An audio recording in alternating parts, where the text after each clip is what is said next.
Bismillahirrahmanirrahim. اليوم رابع درس في la conjugaison. Aujourd'hui, nous allons voir les verbes du troisième groupe. La remarque qu'on doit faire, c'est que les verbes du troisième groupe n'ont pas une règle précise dans la conjugaison. Aujourd'hui, nous allons voir deux verbes. Le verbe être. La terminaison à l'infinitif R. Alors, être, c'est un verbe du troisième groupe. Le deuxième verbe, c'est le verbe avoir. Il se termine avec war à l'infinitif. C'est un verbe du troisième groupe. Alors, ces deux verbes-là font partie des verbes du troisième groupe. Le mot auxiliaire n'est donné comme une fonction, c'est-à-dire être, c'est un verbe, la nature, c'est un verbe. La fonction, c'est un auxiliaire, fi'l musa'id, يكون في les temps composés. Alors maintenant, quand il est seul comme ça, on dit un verbe.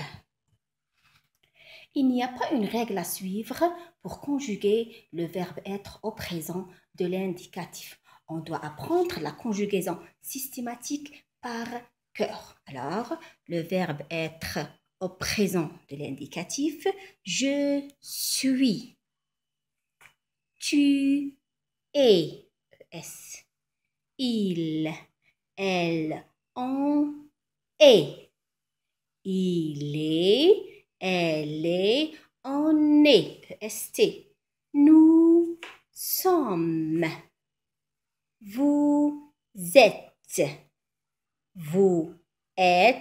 avec la liaison, on dit vous êtes.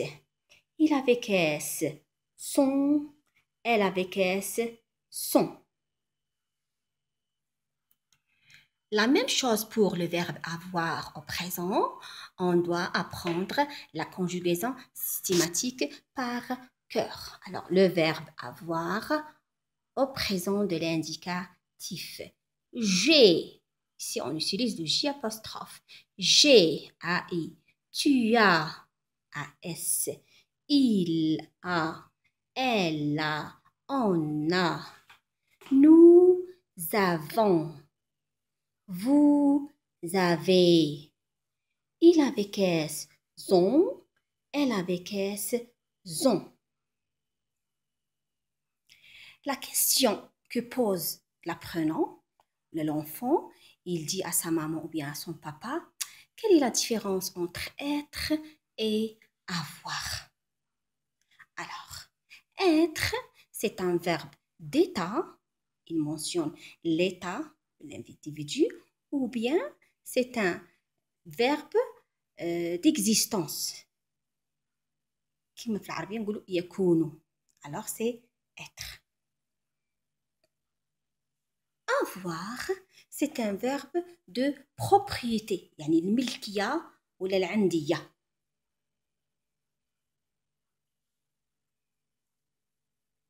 باش نزيدو نفهمو الابن تاعنا نعطوه des exemples.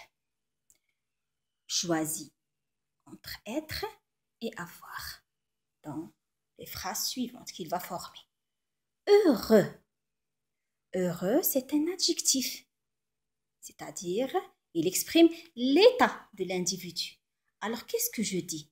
Par exemple, avec la première personne du singulier, on dit j'ai heureux ou bien je suis heureux.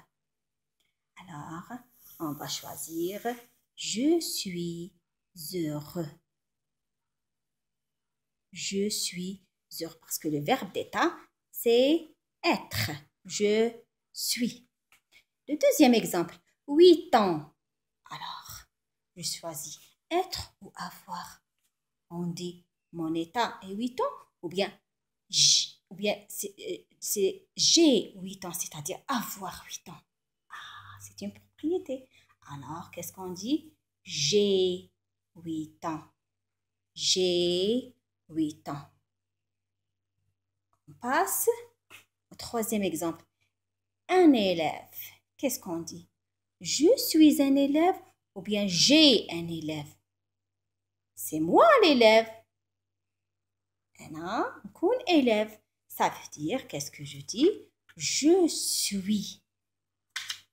الكون نقولوا عليه يكون. Je suis un élève. Maintenant, regardez, un vélo. Vélo, c'est un objet. Alors, est-ce que je dis je suis un vélo ou bien j'ai un vélo? Alors, c'est j'ai un vélo. Et comme ça, il faut varier le maximum d'exemples pour l'enfant pour qu'il puisse comprendre la différence entre être et avoir au présent. C'est tout ce que j'ai pour la leçon d'aujourd'hui. J'espère que c'est pigé, que c'est bien acquis. Si vous avez des questions, mentionnez-les dans les commentaires. Assalamu alaikum wa rahmatullahi wa barakatuh.